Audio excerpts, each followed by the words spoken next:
Good morning and welcome to another week with Grace Church. We're so glad you joined us online today. Please note that if you would like to give online, you can do so at www.gchurch.us/giving. You also have the availability to give through text by texting 84321 or by mailing a check to 1515 17th Street in North Bend, Oregon. As always, you can stay up to date with what's going on at the church through our website, www.gchurch.us. And now stay tuned for another impactful teaching from our Pastor Ron. And again, thanks for joining us. Well, let's talk about changing the atmosphere. And Debbie here, we're going to move quickly. So stay with me. I'm not going to stop because I've got to get down about halfway before it gets interesting, I think. Changing the atmosphere. The atmosphere is the character, the feeling, the mood of a place, situation, you know that. And there's some things that we can do to change the atmosphere, changing this atmosphere. We can find the atmosphere changing here. We can go from sorrow and sadness to joy and elation, just like that. We change the whole atmosphere. But I want to talk to you about one word, one strong word that's going to be coming up over and over again. That's the word remember, that we would learn how to remember. And I'll just keep going. In Mark, it says, now those who have eaten about 4,000. Remember, Jesus at one time fed 5,000, and then like the next day or two, he fed 4,000. I mean, it wasn't long. If you read that, it was right there. He fed 5,000 people, and we skip right over the 4,000. You know why? Because we forget. We absolutely forget. So he says, now those who have eaten were about 4,000. By the way, if you want to see this, go to Mark. It's the best place to go because you'll go to chapter 6 and see the 5,000, and then go to chapter 8 and see the 4,000. Some people say, oh, I think it was just the same one. No, it's not. It's two different stories. Same scenario, just two different stories. And he left them, and getting in the boat again, he departed on the other side. Now the disciples had forgotten. Everybody say forgotten. If there was one thing that they were good at, it was forgetting. They were great at forgetting. But so were the children of Israel. They forgot all the time. And they did not have more than one loaf of bread on the boat. And he charged them, saying, because he had just got into it with the scribes and the Pharisees, he said, beware of the leaven of the Pharisees. That was, don't get religious, and beware of the leaven of Herod. And don't get political. That's what he said. They didn't understand it. Only thing they saw was leaven. That's all they saw. And they reasoned among themselves and says, because we didn't bring enough bread. That's what they said. Are they just, anyway. And Jesus was aware, and he says, why do you reason? You know, that word reason there is just a nice way of saying worry, fret. Why do you reason because you have no bread? Do you not perceive nor understand? Is your heart still hardened? Because he just talked to them about that when he was walking on the water. He says, I've got no faith. Is your heart hardened? And when I broke the 5 loaves for the 5,000, how many baskets did you take up? And they said to him, 12.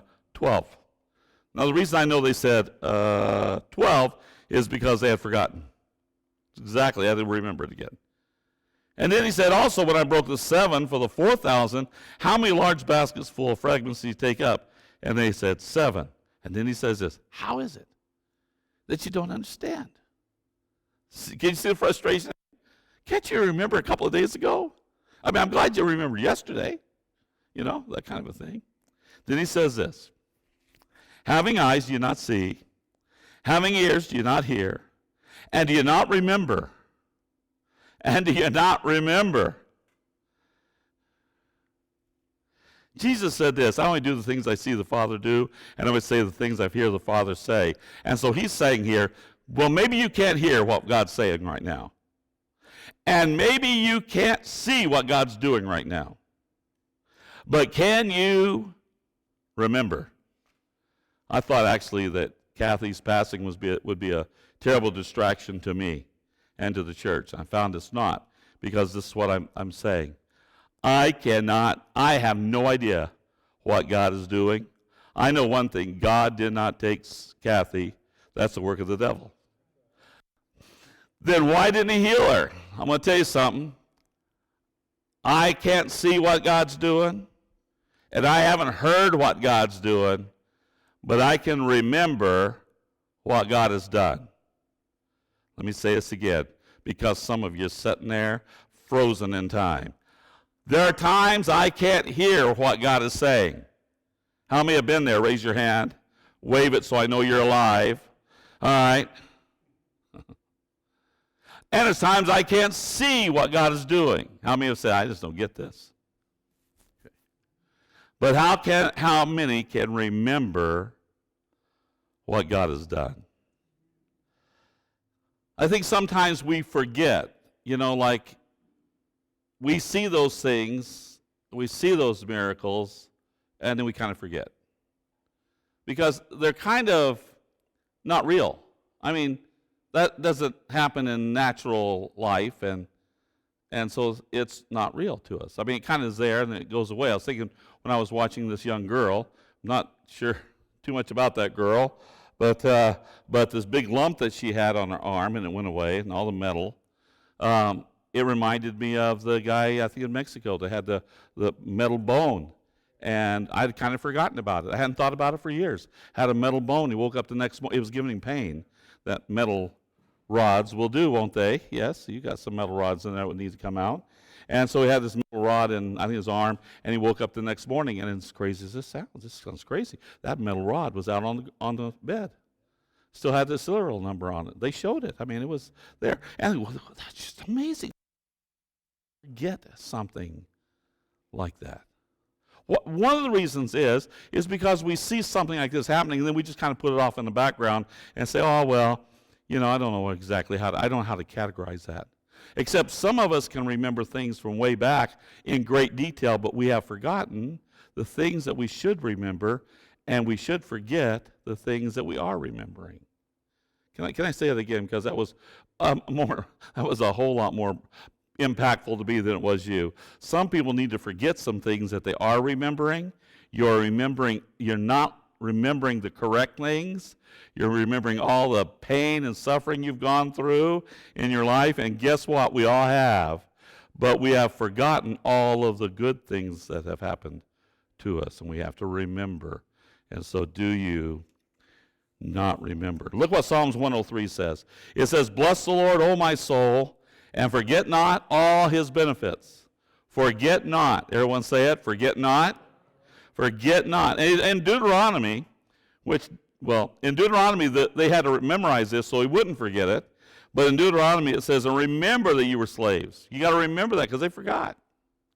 They would just forget where God had brought them. Remember, they said, I wish we'd go back to Egypt and eat onions and garlic. What? They made bricks out of mud. They were slaves. They forgot all about it. I mean, within just a little while, weeks. This is where I'm trying to get to today. Is in Revelation chapter 19. Oh, let's go to the next one. I'm sorry. I want to talk about you can leave right there. I want to talk about the testimony of Jesus. So read this verse. Look at this verse as I read it to you. This is about angel talking to John. And we won't go and read the whole chapter if you want. It'd be great. But I fell at his feet to worship him. This John fell at the angel's feet. And he said to me, see, you don't do that. I'm your fellow servant.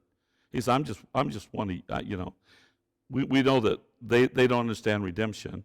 But he said, I'm just working with you and your brethren who have the testimony of Jesus.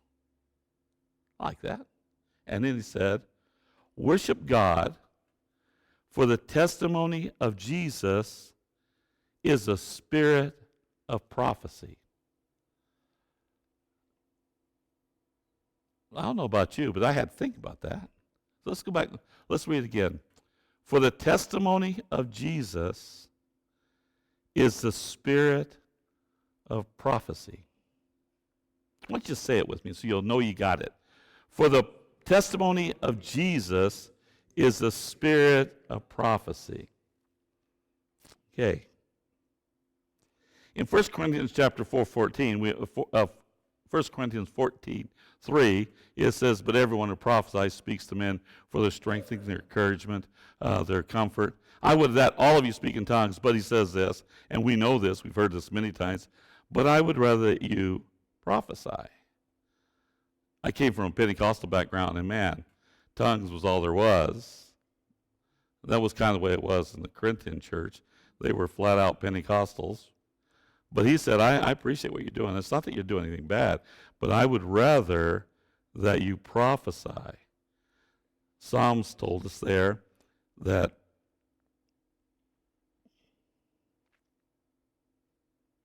Revelation told us there that the testimony of Jesus is a spirit of prophecy. And Paul says, I want you all to prophesy. If you're prophesying, what are you talking about? Testimony of Jesus. See, prophecy in its purest form really means, we'll talk a little bit more about this, but prophecy in its pure form means saying what God is saying. That's what it means. Just saying whatever God's saying. Preaching is prophecy in the New Testament. He talks about prophesying and preaching, almost the same word, because you're saying the things that we believe that Jesus would say. So I got you this grace point. It's the first one. Anytime you hear a testimony, there's a covenant from God to duplicate the miracle. Now, I have to say that just because I want you to look at this, but that's a difficult sentence. So first of all, let me tell you that the word prophecy in the Old Testament, in the New Testament, it's saying what God knows, or saying what God says. I'm going through the Greek word right now. I don't want to say that. But the Hebrew word, it means do it again. In the Old Testament, prophecy means do it again. So anytime, I'm sorry, not prophecy, testimony. When it talks about he gave a testimony of the Lord, the word testimony in Hebrew means do it again. So when you hear a testimony, there is this covenant relationship that we have with God, that he's willing to duplicate the miracle. He's willing to duplicate what he's done before. Revelation again, look at this. Revelation again. The testimony of Jesus, spirit of prophecies. So a testimony is the spoken word or the written word of anything that Jesus has done. So a spoken word or a written word of a record of whatever Jesus has done. Jesus said these things, well, what things? The written word or the spoken word that they had heard, these things and more you're going to do. So he's reiterating here, the testimony is something that we're supposed to act on. Prophecy comes in two realms, and I wasn't going to put this in these notes, but I think it's important. One of them, it means to say something before it happens. It's actually a Greek word, propheme, and it means to foretalk. So you before something happens, you talk. It also has connotations that the words that you say will change the situation. So you say to this mountain, be removed, and this mountain will be removed. That's a prophetic word. Mountain be removed, and now this mountain is removed. So you foretell the future, which is what we think with prophecy. We always think about prophets, talking about what's going to happen in the future. But it's also to change the atmosphere. That's what the whole thing is about, is the atmosphere of what's happening today. So, another grace point, is the testimony of Jesus carries with it the weight of heaven to alter the reality of a problem or a situation that we're facing. So we began to give a testimony of Christ. It carries with it the glory we talked about. Glory is the weight of heaven. It carries with it a substance that will alter reality. See, reality is the lady had a twisted foot. But the testimony is God healed her foot. Now, I can't download all that I saw, but we saw a lot of this happening, and it was just through testimonies at times. And so when we see a healing, we kind of go through it. Yeah, I got that. I did have Debbie text out today about, or this week rather, about that we'd really like to get your testimonies in here. And so I started typing them up as they came in. As you would email them, I would type them up. And the reason is because I want to remember, because sometimes I forget. Like I've got here, I was healed of sugar diabetes. I remember the first time I laid hands on Mrs. McAteer, and she heard. I remember just a few years ago that God healed me of what the doctors had said was COPD, although I never said I had COPD, and it's not that what you say, it's just I'm not going to give it any credence. I refuse to give it any credence. When you name something, you give it substance. I'm not naming that. I just couldn't breathe. That's all. Debbie Hare back here, that's so wonderfully trying to figure out what I want next on the screen. Her knees, she was having to have injections, it says, in her knees. And we prayed for her, and she was healed. Jackie Rich, did you know this? When she was a child, had spinal meningitis at 5 years old. Says she would be brain damaged and not having motor skills. Anyway, she's healed. Right. Robert Odie was diagnosed with tuberculosis not too long ago, 10, 15 years ago, and that he would never be able to do things, and now he's riding a bicycle. I don't know. He rides a bicycle everywhere. Jim Rich. Let me just read Jim Rich's. This is Jim Rich, okay? I will keep mine short. 9 years and 3 months ago, I went from dead with no hope to healthy and doing things I want to do today. Thank you, Jesus. God. You know what I did? I wrote one I entitled, Ron on Jim Rich, and I told everything that happened. And I was kind of put out at him. I thought, oh, come on, give it some effort. And then I realized, he was unconscious through all of this. Cariotti had, what was it? You had some a muscle disease that God healed you from. Mike Ledoux, I was watching his video. Mike and Jody, Matt was healed as a baby. That baby was dying. There's no doubt about it. And they came in and prayed, and God miraculously healed that baby. That's amazing. That's amazing how soon we forget. I forgot about Matt.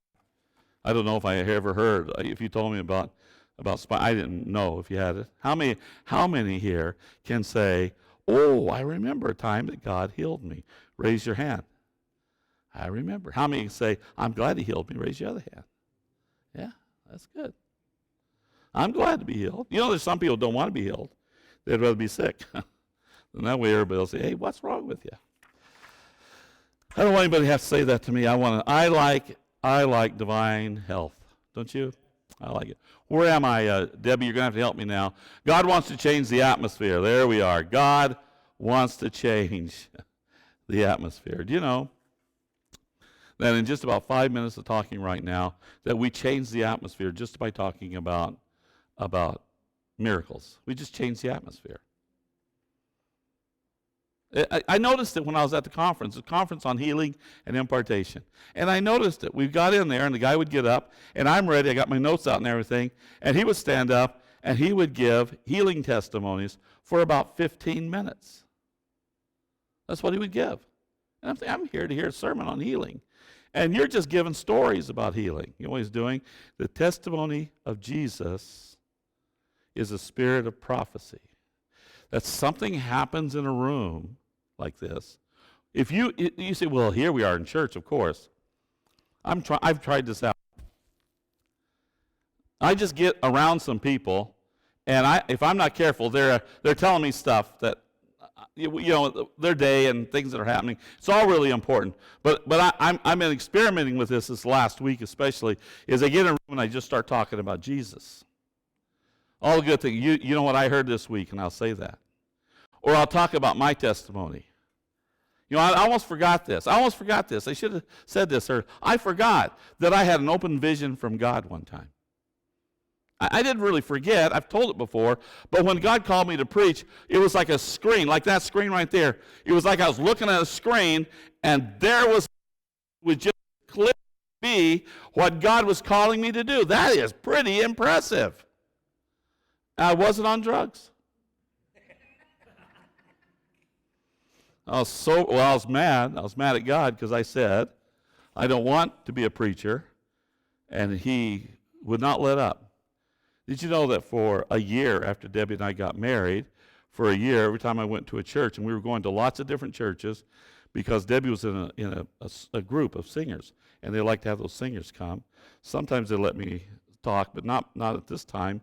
And I would go with them, and every time we got into a church that believed in prophecy, they would prophesy to me. And you didn't know, Larry knew me back then. I was not going to be a preacher. You know, it was not going to happen. I was stuttering a lot back then. I was very shy. And they would prophesy to me. And God has called you forth. You're going to preach to the nations. I quit going to meetings because I got tired. It was embarrassing. You know? It's like if some, little sickly 98-pound weakling guy got up here and somebody prophesied, you're going to be the world heavyweight champion of the, it'd be embarrassing. That's what it felt like. I forgot all about that. Forgot about that. Change the atmosphere. I guess I got to keep going. Well, you can do this in your home, by the way. All you have to do, well, you can do it by yourself. Debbie does this all the time. I'll come in from doing something, and she's got YouTube. We like YouTube, and she has worship videos on, loud, extremely loud. And I walk in, and I want to say, turn that down, but as soon as I walk in, the atmosphere has changed. I do it at work. When I go to work, they know, first of all, I'm a Christian.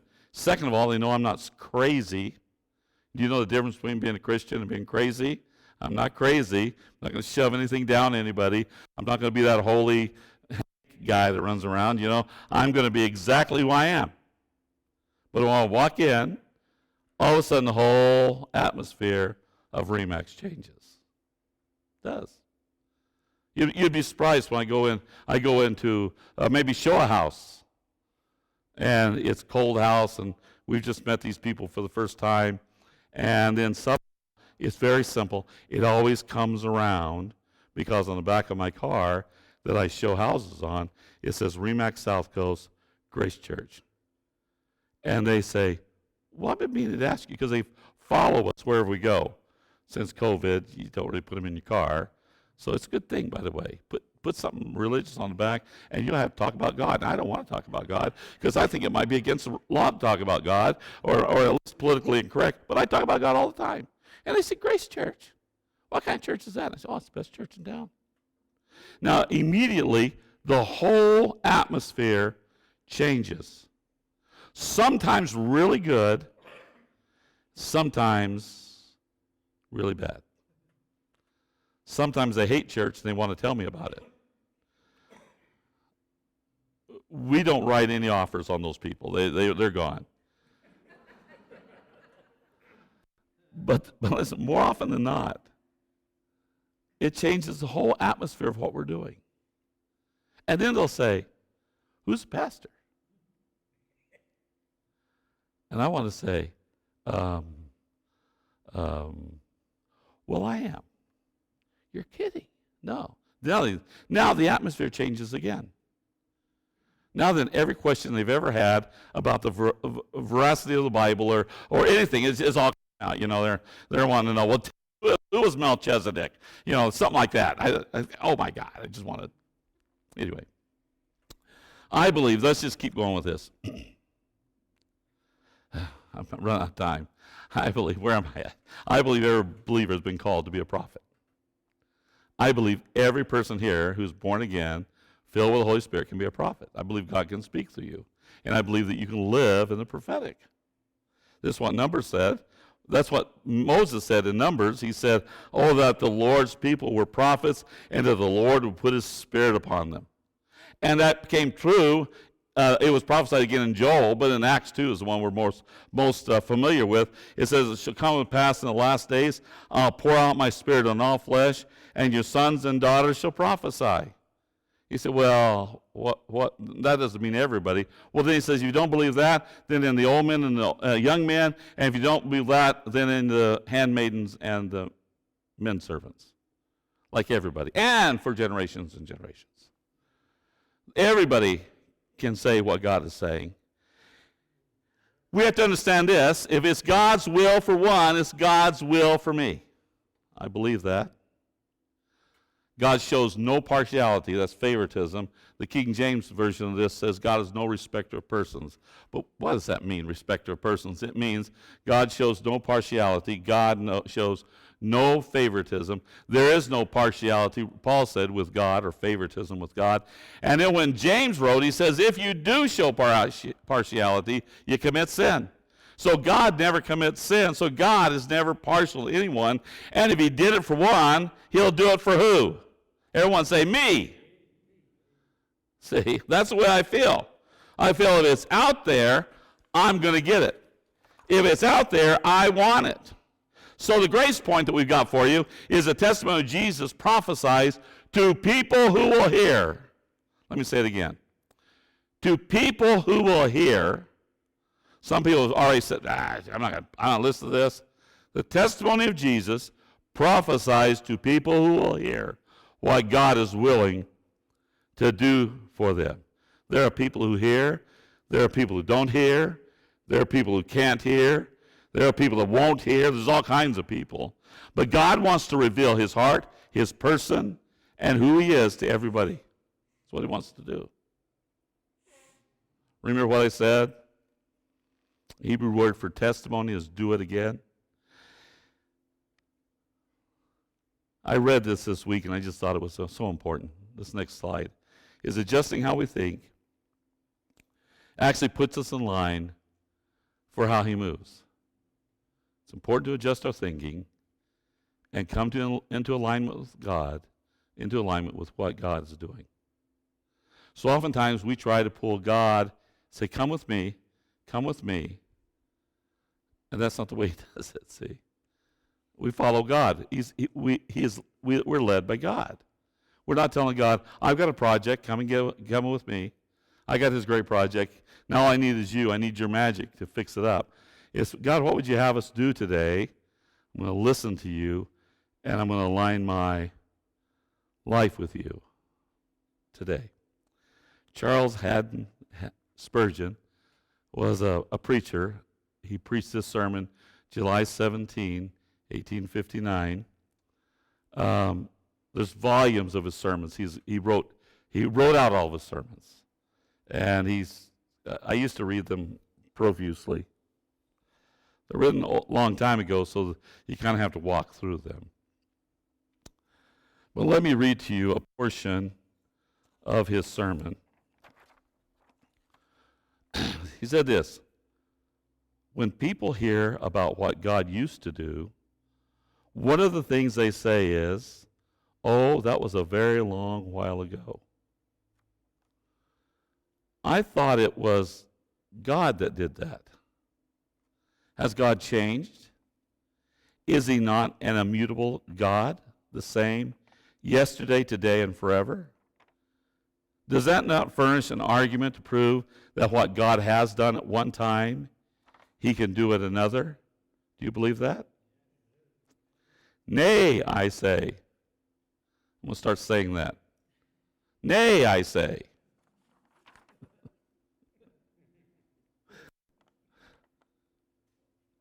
Aren't you glad we don't say stuff like that? Are you coming in? Nay, I say.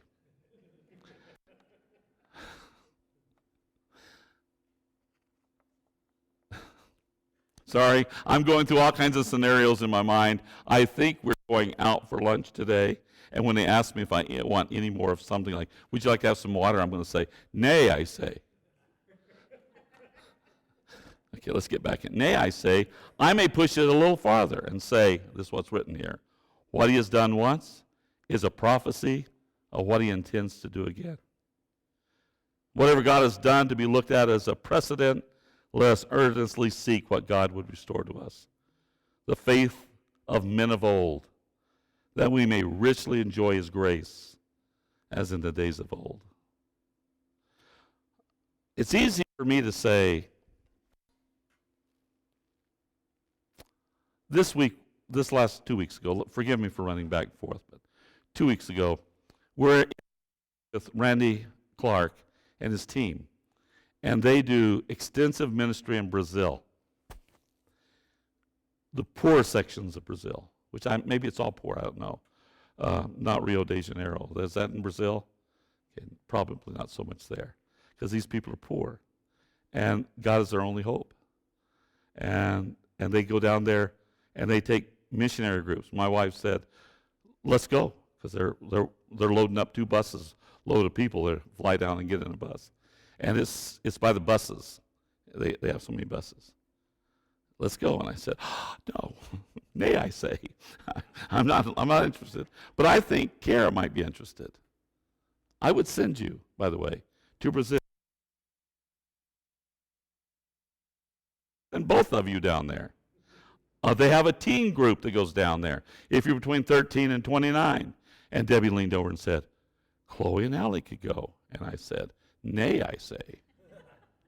Not yet. Not yet. Okay.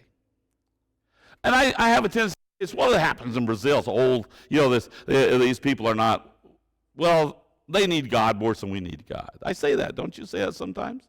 Oh, it was Africa. Well, it's China. Well, it's, wherever it is. And we kind of push it off. Or that was back in those days when there was healings going on. In America, we had a healing revival that happened for about 15 years. People were getting healed everywhere. I remember reading the book Oral Roberts had, and he said, and you can see pictures of Oral Roberts. He's sitting in a folding chair on the platform, and people are walking by, and he's just saying, heal, heal, heal. Thousands, heal. And thousands of people got saved, and they asked him, well, what kind of faith you had? He said, I don't know. During those years, all you had to do is pray for them, and they got healed. I don't know. See, we don't understand the sovereign will of God, but I do know if God did it once, God will do it again. I'm spending too much time on that. You shall diligently keep his commandments of the Lord your God, his testimonies and his statutes, which is commanded you. Now we understand keep the commandments, that means keep the law, keep what he said he would do. And we might understand his statutes, that basically means his values and his mission. We understand that. But what does it mean to keep his testimony? Keep his testimony. That doesn't mean just an exciting moment. We used to have these testimony services in church, and people would stand up and maybe say something that was supposed to be encouraging.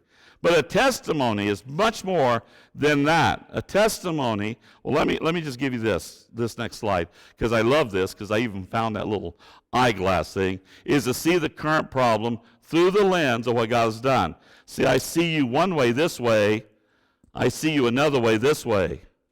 If all the time you're looking without the lens of what God has done in the past, you might be all out of focus. By the way, you all look really good right now. You're a wonderful group of people, and oh my goodness, And so we put on the lens of what God has done, and we say, somebody comes to me and says, oh my, I just got diagnosed with diabetes, and I would say, through the lens of what God has done, I happen to know that God heals diabetes.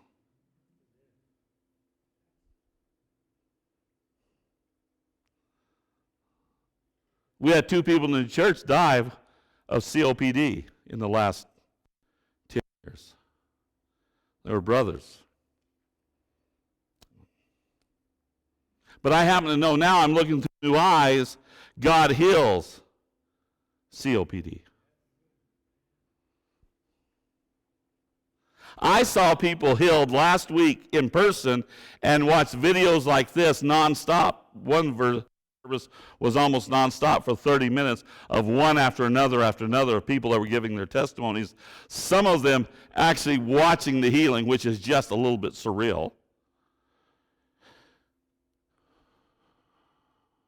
And then you begin to look through a different lens of what God really can do. What can God do? I'm looking at a lens differently now.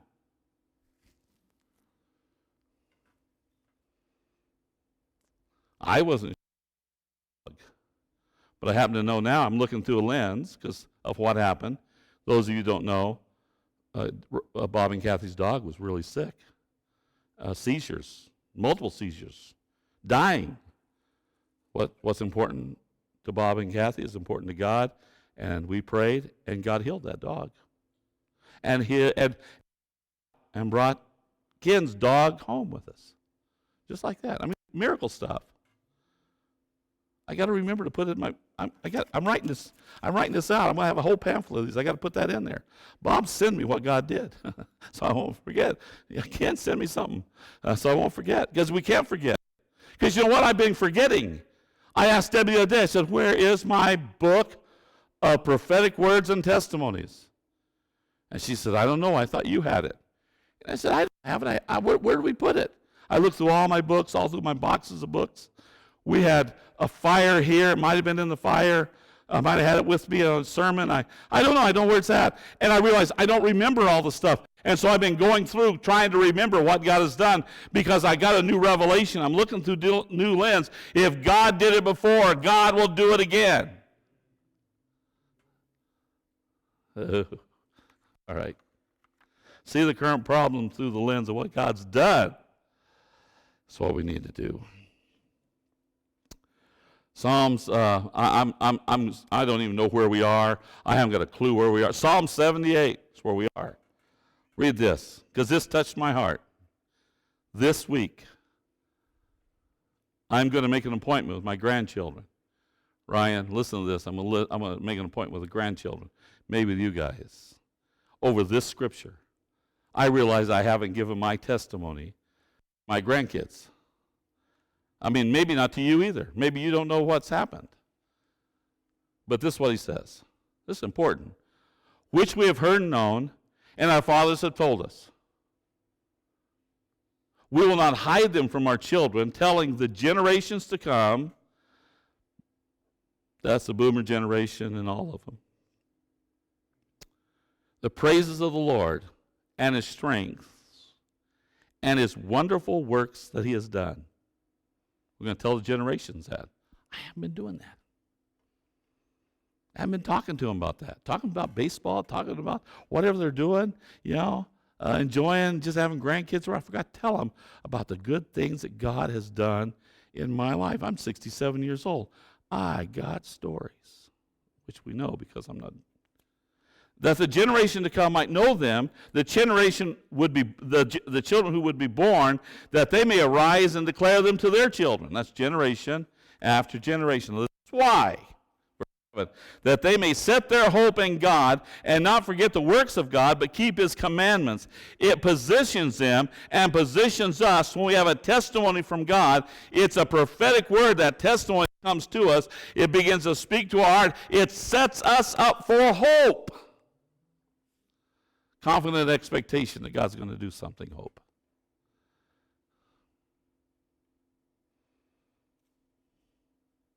Francis Frangipane, I'm sorry, but I'm just going to read this and go on. You'll have to find it. Every area of your life that does not glisten with hope means you're believing a lie, and that area is a stronghold of the devil in your life. If you don't have hope in an area, that's a stronghold of the devil. I thought that was really good. I know that's true. The testimonies and courage are connected. We're going on with Psalms chapter 78 when he says this. The children of Ephraim, being armed and carrying bows, they were armed, turned back in the day of battle. They ran. They did not keep the covenant of God. They refused to walk in his law. They were disobedient. There is a connection between courage and obedience. It's the testimony. This is why. Why did they forget to walk in his law? Verse 11. They forgot his works and his wonders. See, you say, I've got courage, but all of a sudden, and you begin to waver. The why is here, because there is a, go back one slide. Go back one slide for me.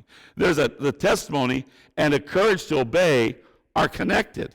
That if you're hearing what God is doing, it will give you courage to to obey God and go into the battle. That's what he was saying here. So now that we come to this slide, I want to give you this slide, and then we're just keep going right there. Right? What happens if we do not speak the testimony of Jesus? Now, before we do anything, I want you to know I worked very hard on this slide. Very hard. And I expect after church you come to me and say, that slide, by the way, it's slide 34, if you want to tell me that, slide 34. Really blessed my heart. It'll be a while. Let's do it. We share the testimony less. We see miracles less. We expect them less. We talk about them less. We see them even less. We expect them even less. We hardly ever talk about them. We hardly ever see them. We never expect them. We never talk about them. We quit believing in them. It's a downward spiral.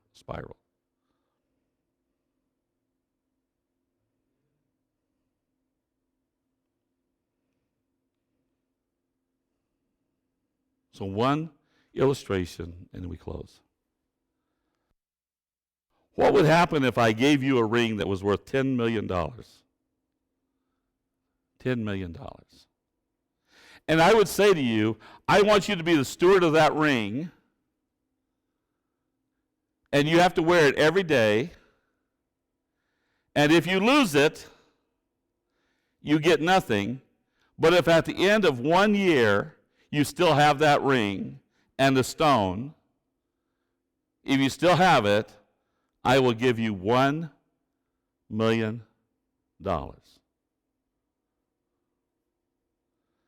So I thought about this. I'd make sure it fits. I'd do like we did. I gave my wife a ring at one time that was too big for her.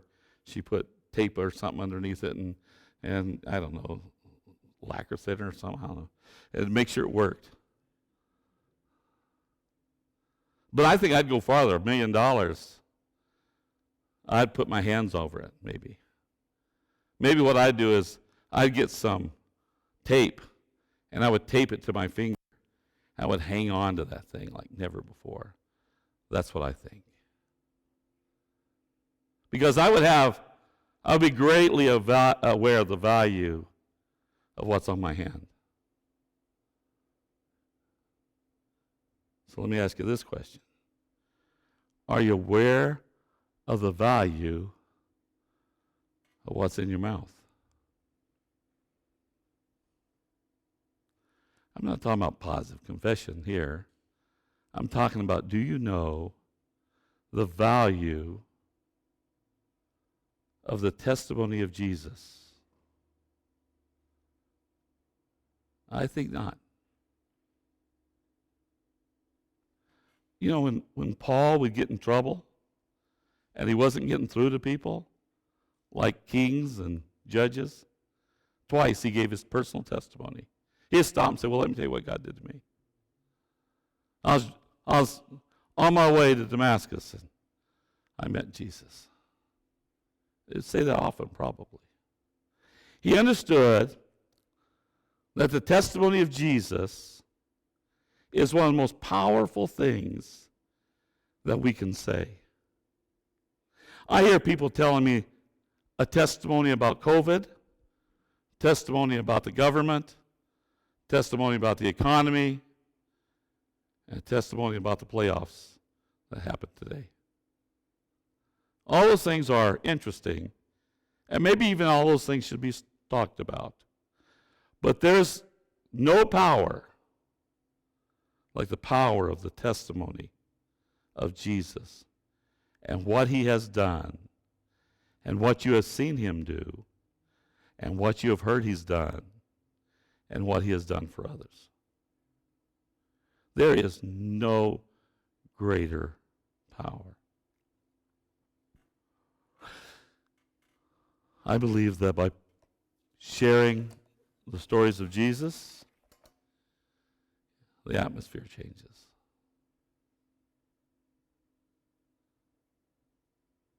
I was going to read one more, but think we'll quit here because I've ran out of time.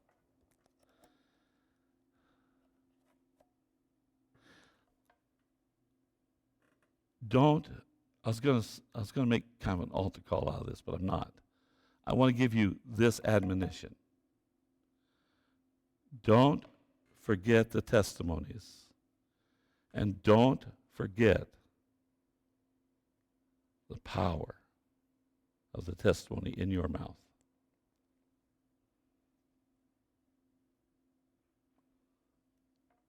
It's in my brain, so let me have a minute or two. The Jewish people put the law in a box and tie it to their forehead. They have tassels. Can't say it because I can't say Z and T.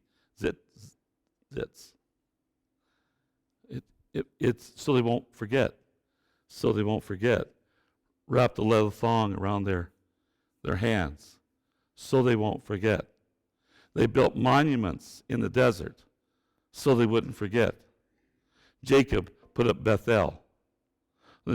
When they crossed over with Joshua, they came over to Gilgal. They set up the 12 stones. And that's so that the children would never forget that God led you out of Egypt. Every time they see that. At Eleazar, the prophet, Samuel took the stone, raised the stone, so they always remember that God would defeat them in even unbearable circumstances. God thought it important that we remember, and he gave us the Sabbath, and he gave us the festivals. And he gives us these things over and over. All of the feast, all of that was to remember. Don't forget, remember. We get into the New Testament, and we get into the age of grace, and we're so distracted, Larry, distracted by what's going on, that we forget to remember.